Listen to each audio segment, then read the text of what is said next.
Permohonan pra peradilan dari pemohon dikabulkan. Propam kita turunkan, Irwasum kita turunkan untuk melakukan pendalaman. Benar. Saya juga justru kaget. Ini AIP itu siapa? Bertanya-tanya gitu. Silakanlah Mabes Polri, Kompolnas, atau siapapun bertemu dengan Ibtu Rudiana, berikan penghargaan kepada personil polisi yang satu ini. Berikan rasa hormat kepada Ibtu Rudiana, dan apapun penghargaan yang patut diberikan kepada dia, ya berikanlah. Naikkan pangkatnya secara luar biasa juga boleh. Halo Sobat Kompas TV, berjumpa dengan saya Jocelyn Valencia. Sobat Kompas TV, pasca Peggy Setiawan menangkan gugatan di pra-peradilan, kini perhatian publik tertuju kepada AIP hingga Ibtu Rudiana. Kita akan mengulas demi terkuaknya kasus kebenaran pembunuhan Vina dan Eki bersama ahli forensik Reza Indragiri. Oke, halo Bang Reza, apa kabar? Alhamdulillah baik. Terima kasih Bang Reza sudah meluangkan waktunya hari ini. Saya Jocelyn, jurnalis digital Kompas TV. Bang Reza, terakhir tim kami wawancara dengan Bang Reza itu kan Peggy belum bebas ya.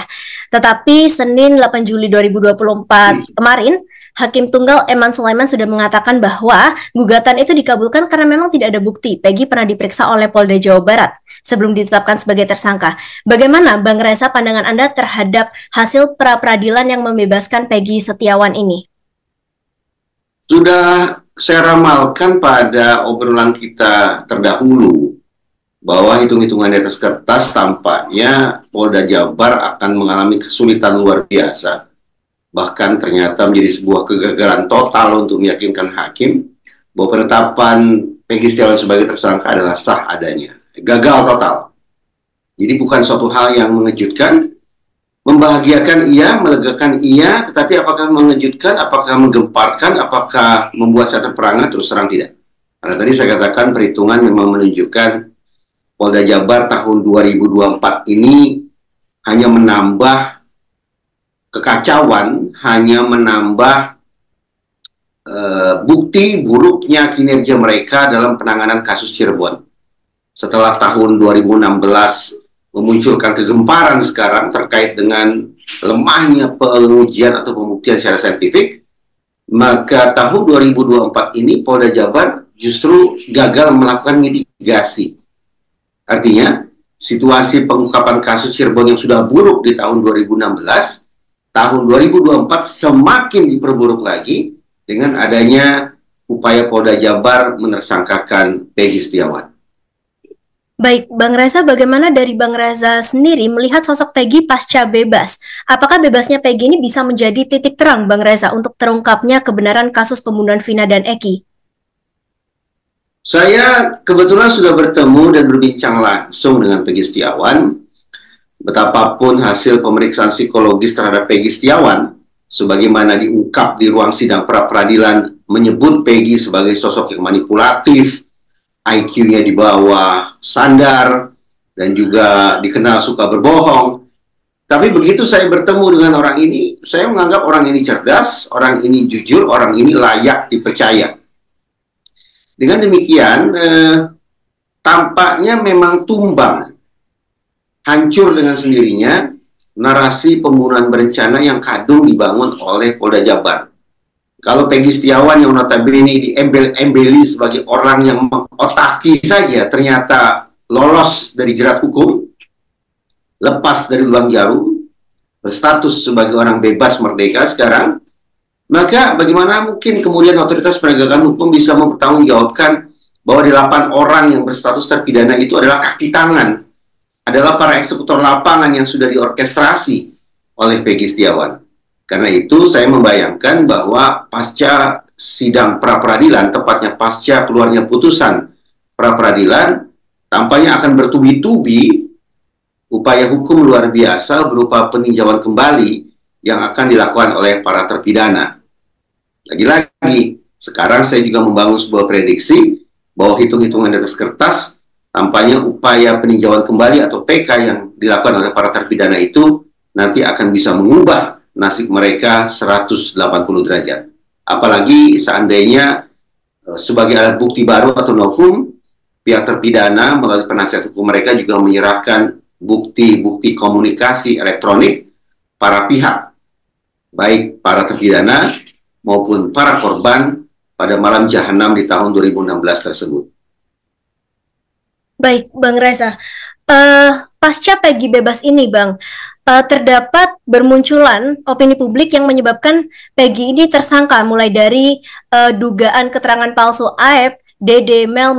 Bagaimana Bang Reza pendapat Anda soal saksi-saksi kunci yang dalam hitungan beberapa menit setelah Hakim Iman Sulaiman mengetokkan palunya, saya langsung menyampaikan perspektif saya ke teman-teman media bahwa agenda berikutnya yang harus dilakukan oleh otoritas penegakan hukum adalah mencari Aep, bahkan mencari Aep dan Dede. Plus Sudirman.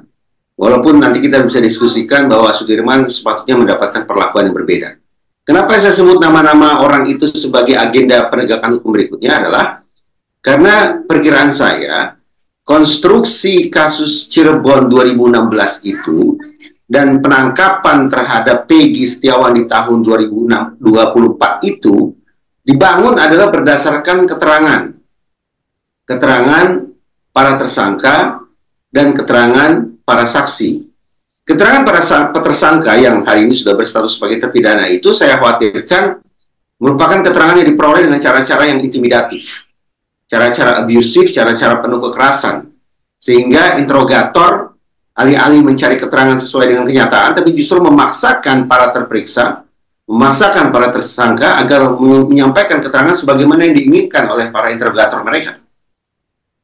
Termasuk keterangan berupa munculnya nama sekian banyak DPO. Nah, kerja Polda Jabar tahun 2024 pun saya pikir mengacu pada itu. Mengacu pada daftar DPO yang sekali lagi keluar dari mulut para tersangka yang notabene menyampaikan keterangan mereka karena sudah mendapatkan perlakuan sewenang-wenang, perlakuan kejam selama mereka menjalani interogasi. Itu perkiraan saya. Karena itu, para tersangka dan para saksi yang sudah menyampaikan keterangan mereka, saya nilai memiliki validitas keterangan yang sangat rendah.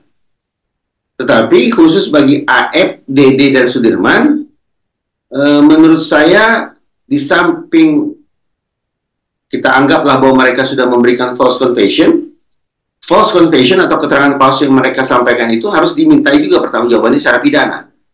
Konsekuensinya, Aep dan Dede harus dicari oleh otoritas penegakan hukum untuk kemudian diproses secara pidana terkait memberikan keterangan palsu. Sudirman boleh jadi juga menyampaikan false confession atau keterangan palsu, boleh jadi. Tetapi, andaikan Sudirman memang melakukan hal itu, perlakuan terhadap Sudirman harus berbeda. Karena dari informasi yang saya peroleh, termasuk dari penasihat hukumnya, Sudirman ini memiliki tingkat kecerdasan yang berbeda dari orang kebanyakan. Karena itu, alih-alih dimintai pertanggungjawaban secara pidana, justru terhadap Sudirman ini harus diberikan perlindungan. Perlindungan yang bisa menetralisasi dia dari berbagai macam pengaruh-pengaruh eksternal yang bisa mengganggu keterangan yang dia berikan. Bagaimana dengan Ibtu Rudiana, Bang Reza? Sejak kebebasan Peggy, nama Ibtu Rudiana itu kan disebut-sebut publik. Tapi hingga saat ini sosok Ayah Eki ini belum muncul di hadapan publik, Bang Reza. Bagaimana pandangan Anda terhadap hal ini? Dari awal sebetulnya saya sudah dengungkan Rudiana sebagai pihak yang harus diperiksa. Karena perkiraan saya saat itu Rudiana paling tidak melakukan 4 pelanggaran etik profesi Polri. Pelanggaran pertama adalah terkait dengan menyampaikan laporan palsu, menyampaikan keterangan palsu. Karena kepada kepolisian, Ibtu Rudiana ini mengatakan bahwa kedua korban ditusuk. Tapi hasil forensik menunjukkan bahwa kedua korban tidak ditusuk. Almarhum Eki misalnya mengalami trauma tumpul. Almarhum Vina mengalami trauma tumpul dan trauma tajam. Tapi trauma tajam yang dialami oleh almarhumah Vina juga bukan merupakan tusukan. Itu pelanggaran etik pertama yang dulu saya sebut dilakukan oleh Ibtu Rudiana. Pelanggaran etik kedua, perkiraan saya Ibtu Rudiana sudah melakukan orkestrasi atau bahkan mungkin menggunakan tangannya sendiri untuk melakukan penganiayaan terhadap para terperiksa, terhadap para tersangka. Ini tadi saya sebut sebagai proses interogasi yang intimidatif, yang abusif, yang melanggar hak asasi manusia, yang menerabas praduga tak bersalah. Itu pun pelanggaran etik. Yang ketiga, perkiraan saya Ibtu Rudiana sudah menghilangkan barang bukti. kalau memang Ibtu Rudiana melaporkan bahwa kedua korban ditusuk, apalagi misalnya ada samurai panjang, ada samurai pendek, di mana gerangan barang bukti itu? Kalau tidak dihadirkan di persidangan, tidak bisa ditunjukkan, maka jangan-jangan memang sudah dihilangkan. Itu kemungkinan pelanggaran etik yang ketiga. Yang keempat, Ibtu Rudiana ini ternyata sudah melakukan pengamanan secara langsung, seolah-olah menjadi penyidik. Sementara kasus yang dia tangani adalah kasus yang menyangkut nasib anaknya sendiri. Dengan demikian ada potensi konflik kepentingan di situ. Nah, ketika petugas tidak lagi bisa mempertahankan sikap objektifnya dalam menangani suatu kasus, maka ini pun merupakan bentuk pelanggaran etik. Dulu, saya sebutlah 4 hal ini sebagai pelanggaran etik profesi Polri yang dilakukan oleh Ibtu Rudiana. Tapi ternyata anggapan saya keliru total. Karena setelah menjalani pemeriksaan oleh Propam dan Irwasum Polri, disimpulkanlah bahwa Ibtu Rudiana, maaf, bukan Ibtu Rudiana, Kadif Humas Mabes Polri menyebut bahwa Rudiana selaku orang tua korban tidak melakukan pelanggaran etik apapun. Ya sudah jelaslah. Kalau Kadif Humas secara terbuka menyebut Ibtu Rudiana selaku orang tua korban, ya sudah jelas selaku orang tua korban tidak ada pelanggaran etik apapun yang dilakukan. Nah, sepatutnya kepada Ibtu Rudiana ini diperiksa selaku personil Polri. Ya. Dan saya juga tidak tahu apakah simpulan bahwa tidak ada pelanggaran etik apapun itu dibangun murni berdasarkan pemeriksaan secara objektif ataukah berdasarkan belas iba antara satu personil polisi terhadap personil polisi lainnya.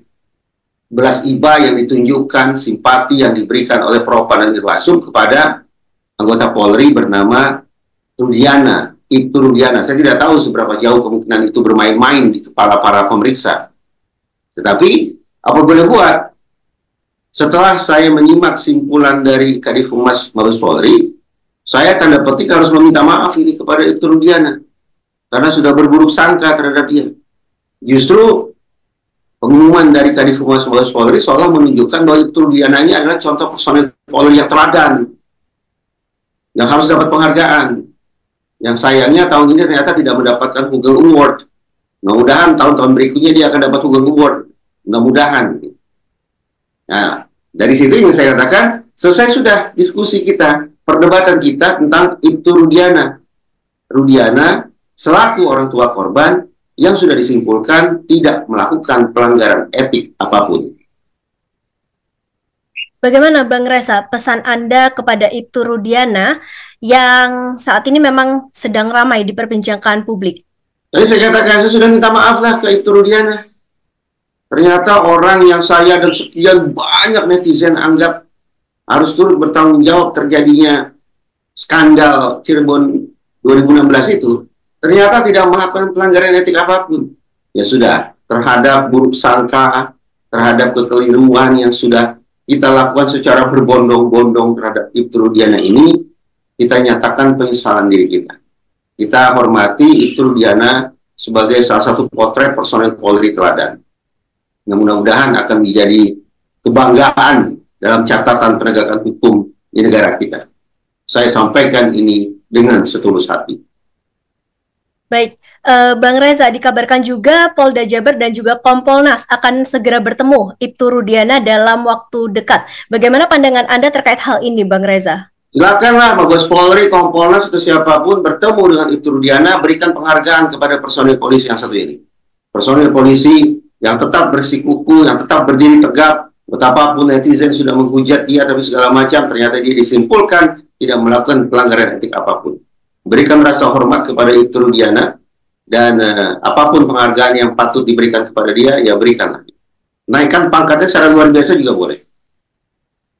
Baik, Bang Reza, apakah Bang Reza melihat pertemuan Kompolnas dan Polda Jabar dengan Ibtu Rudiana ini nantinya akan memberikan clue baru terhadap kebenaran kasus pembunuhan Vina Eki, Bang Reza? Saya tidak tahu.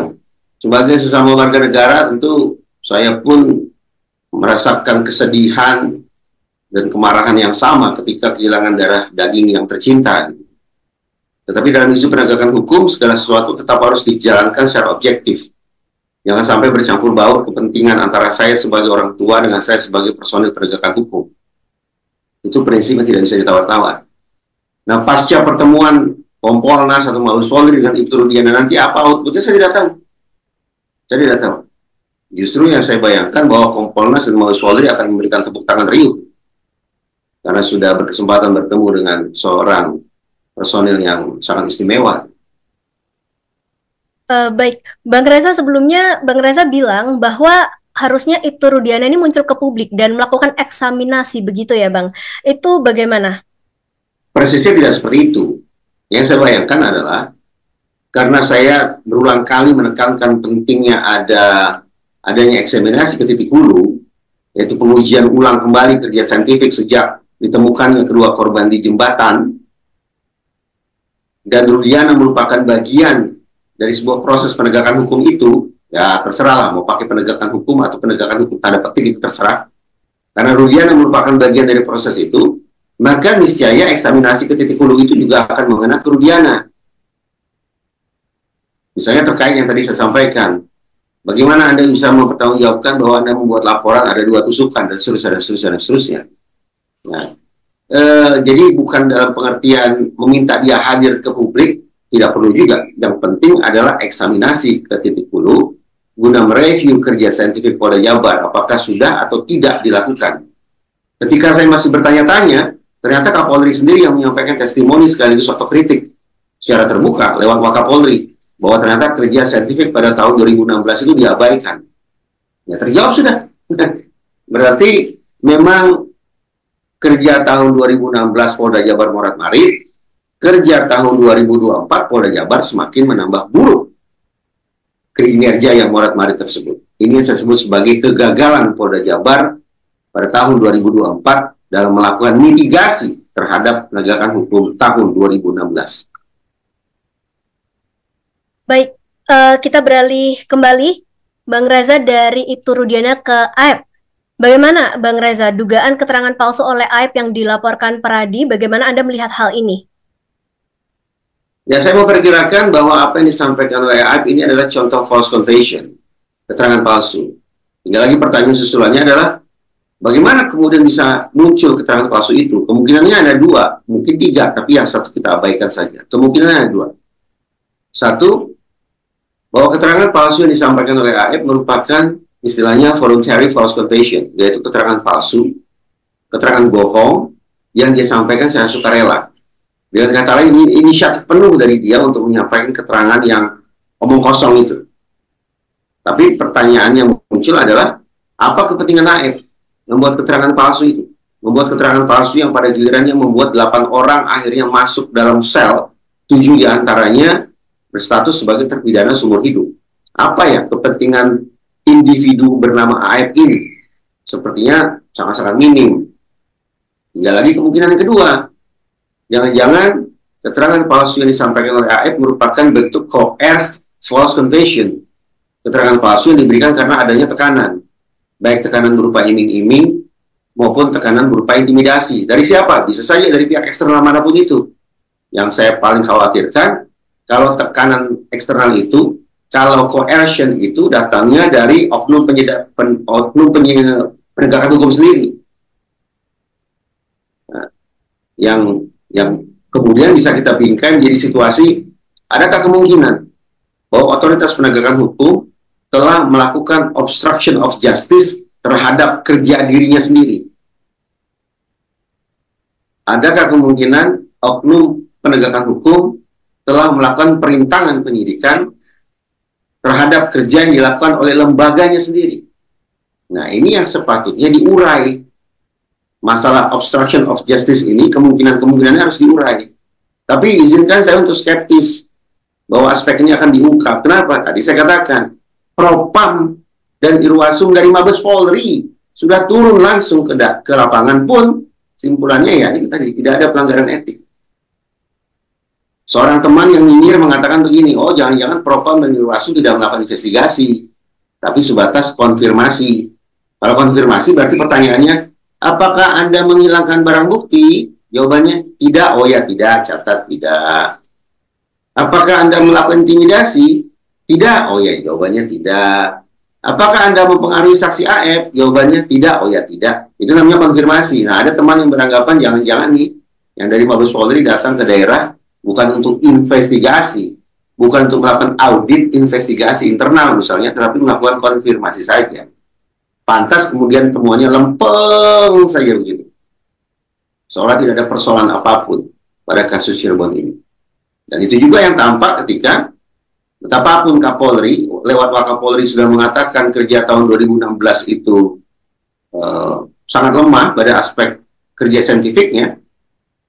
Tapi hingga hari ini saya belum melihat ada langkah nyata untuk menindaklanjuti otokritik Kapolri itu sendiri.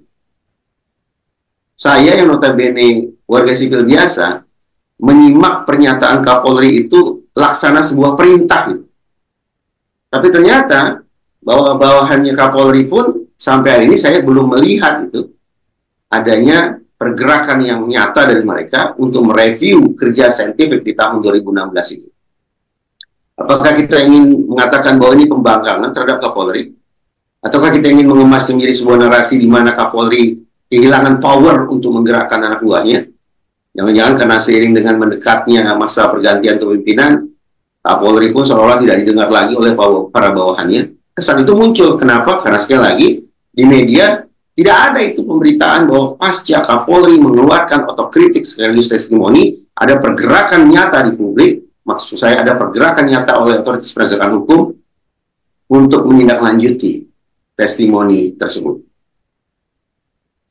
Baik, Bang Reza, sebenarnya bagaimana seharusnya polisi ini bisa menguak kasus ini? Tadi saya katakan, eksaminasi ke titik hulu. Di kemudian hari, pendapat saya ini terbenarkan secara tidak langsung. 100% terbenarkan oleh otokritik Kapolri. Jangan cari-cari DPO, tapi review kerja saintifik. Ya silakan tunjukkan saja, ada tidak kerja saintifik itu? Pasca sidang pra-peradilan Peggy Setiawan, saya belum menyimak tuh ada pemberitaan bahwa Polda Jabar atau Mabes Polri melakukan pergerakan untuk mereview kerja saintifik itu. Saya belum melihat itu. Silakan cek media, kalau ada tunjukkan ke saya, supaya saya bisa mengubah perspektif saya terkait dengan keseriusan Polri untuk mengungkap kasus Cirebon 2016 secara terang benderang. Baik. Terang benderang yang saya maksud adalah tuntas, menyeluruh, objektif, transparan.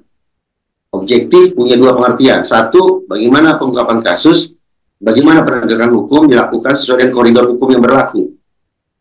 Penghormatan terhadap asasi manusia, pengakuan terhadap praduga tak bersalah, menghindari cara-cara intimidatif dalam melakukan pemeriksaan terhadap para tersangka misalnya.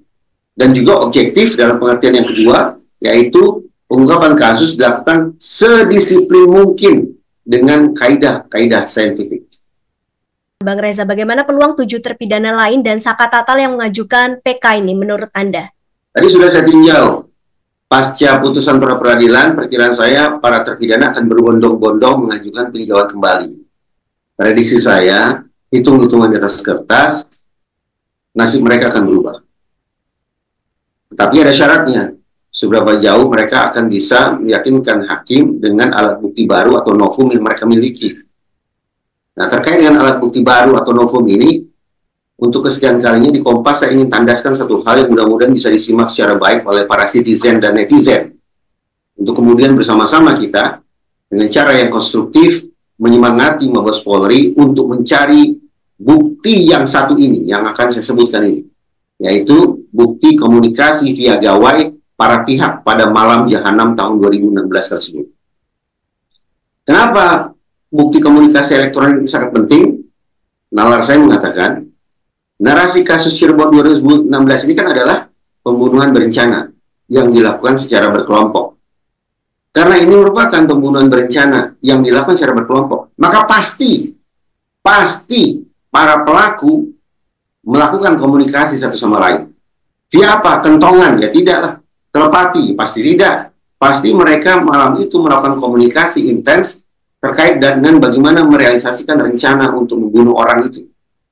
Komunikasi via gawai. Karena itu bukanlah gawai para tersangka yang sekarang sudah menjadi terpidana. Ada atau tidak sesungguhnya? Sekali lagi, ada atau tidak sesungguhnya komunikasi bahwa Peggy Setiawan dan 8 orang terpidana lainnya itu berencana mencabut nyawa orang. Ada atau tidak bukti komunikasi itu? Demikian pula terhadap kedua korban. Ada tidak komunikasi via gawai yang mereka lakukan dengan keluarga, dengan teman, dengan siapapun itu, yang mengindikasikan bahwa mereka malam itu berada dalam situasi berbahaya. Ada ancaman yang bisa menghilangkan nyawa mereka. Ada ketakutan yang amat sangat dahsyat. Ada kengerian, ada keinginan untuk menyelamatkan diri, dan seterusnya, dan seterusnya. Ada tidak itu tercermin dalam komunikasi kedua korban? Nah, kalau bukti komunikasi para pihak ini diungkap, perkiraan saya, nasib para terpidana akan berbalik 180 derajat.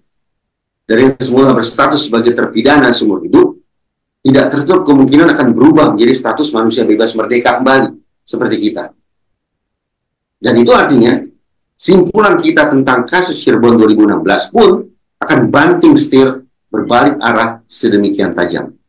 Nah, ini sekali lagi, bukti komunikasi elektronik merupakan novum, merupakan alat bukti baru yang amat sangat krusial, yang akan mengubah status para terpidana, dan boleh jadi akan memunculkan implikasi terhadap nasib para penyidik tahun 2016.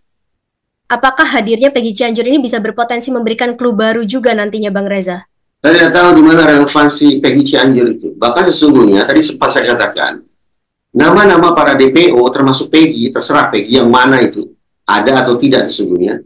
Perkiraan saya nama-nama para DPO itu munculnya dari keterangan para saksi dan para tersangka. Para tersangka yang notabene diperiksa dengan cara-cara kekerasan. Datang keterangan dari para saksi yang saya tidak tahu apa sesungguhnya kepentingannya.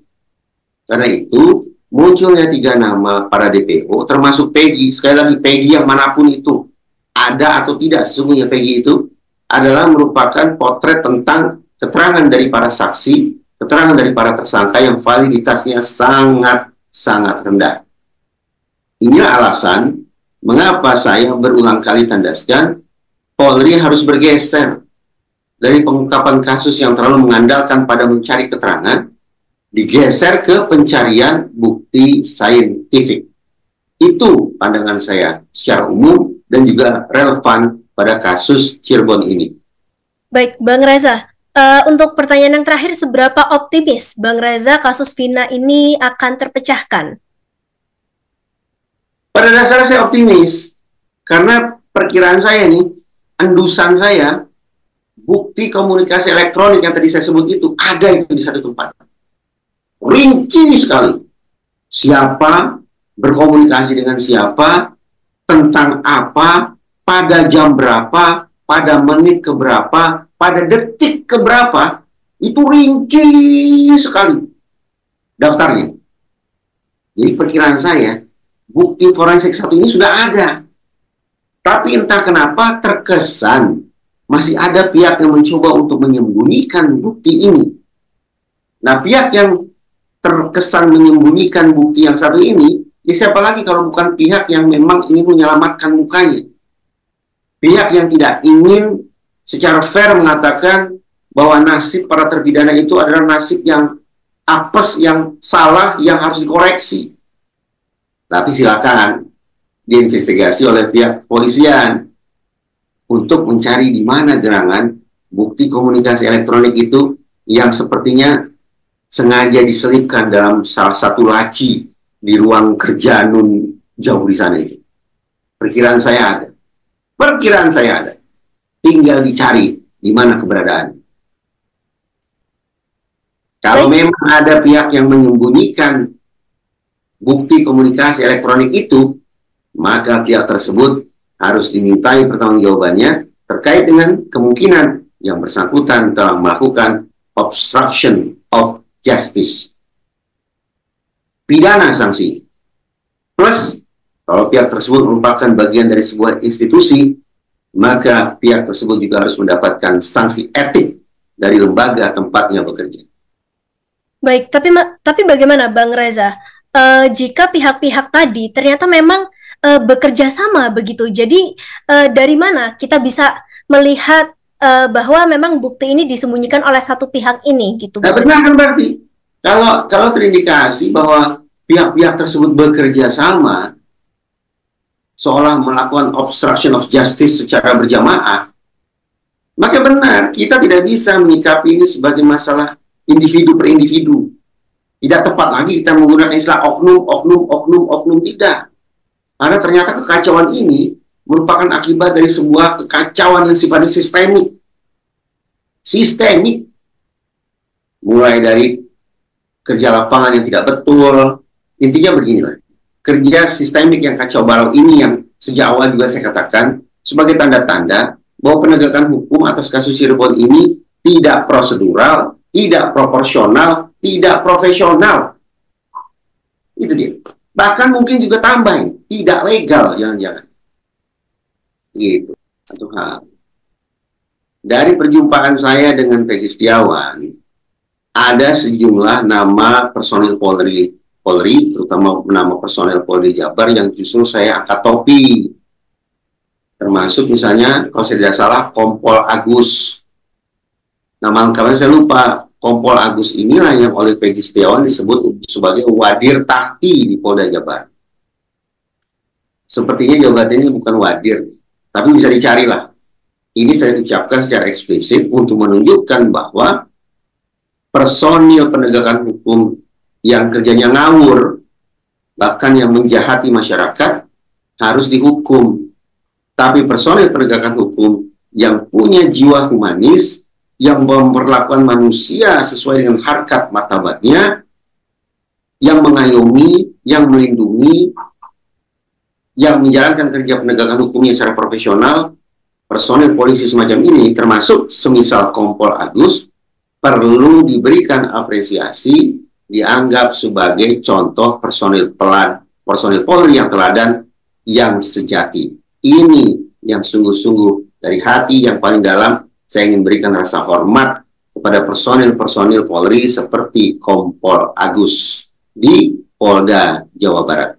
Semoga beliau menyimak pernyataan saya ini, dan semoga Pak Kapolri juga menyimak untuk tahu persis bahwa betapapun tidak mendapatkan Google Award, tapi ada orang nun jauh di dalam ruang tahanan sana yang berseragam tribrata dengan tindak tanduk yang sangat membanggakan hati saya. Baik, terima kasih Bang Reza atas waktunya.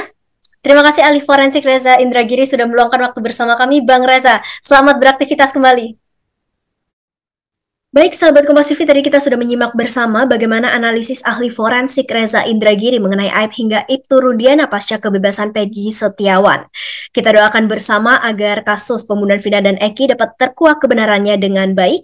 Sahabat Kompas TV, jangan lupa untuk share, like, komen, dan juga subscribe YouTube channel Kompas TV untuk informasi terupdate lainnya. Akhir kata saya Jocelyn Valencia pamit, terima kasih dan sampai jumpa. Hari ini, informasi bertebaran, menyebar sangat cepat dan begitu mudah diakses. Tak menyangka kalau ulahnya menyebarkan video hoax. Polisi menangkap seorang pria atas unggahannya di media sosial. Namun hanya satu sumber independen yang bisa Anda percaya, menjunjung tinggi prinsip jurnalisme dalam setiap tayangan terbaiknya, menghadirkan berita bernilai sebagai referensi. Dan bersama 5 narasumber pilihan membicarakan Gelar bicara yang tajam, ini kan kebohongan, Dok. mengupas fakta demi fakta, Menyuruh melakukan tindakan seperti itu. dan mendorong pencarian solusi serta investigasi yang mengungkap kebenaran. Rosi, Satu Meja, The Forum, Sapa Indonesia Malam, Nilu, dan pastikan diri Anda lebih berkualitas bersama Kompas TV, independen, terpercaya.